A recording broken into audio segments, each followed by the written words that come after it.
ผู้ดีมีหน้าแหนกันมายิ่งใหญ่สินสอดเลือนแสนแหวนเพชรไม่โตเท่าใครสนุกเหลื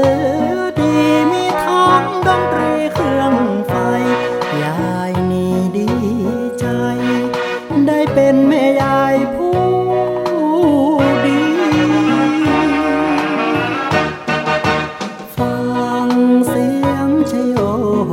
ดังบ้านเขาสนุกกันจังกินเลี้ยงเสียงดังอึ่งนี้ส่วนตัวผมนี้ไม่มีแม้รถจะขี่คนจนอย่างเราย่อมมองเอาหัวได้ดีแต่งงานน้องพี่คนดีพี่จึงไม่ไป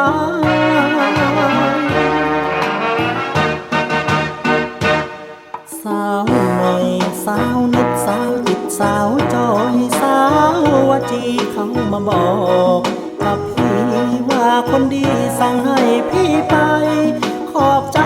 แม่คนขอบใจพี่ไปไม่ได้แก้วตาพี่คนชาวนาไม่กล้าสู่หน้าเจ้าบ่าวผู้ดีคนจนอย่างพี่มันไม่มีน้ำยาคนจนอย่างพี่มันไม่มีน้ำยาฟังเสียงชโยโห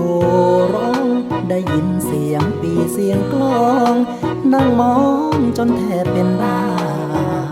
เขาหลังน้ำสั่งเรานั่งน้ำตานองหน้า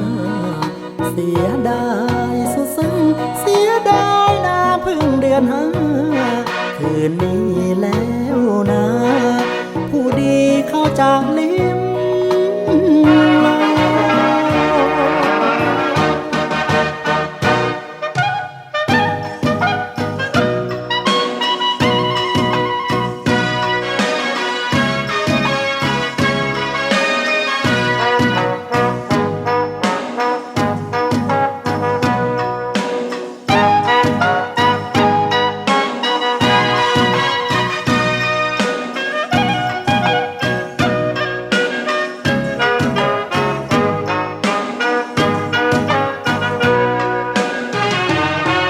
อย ฟัง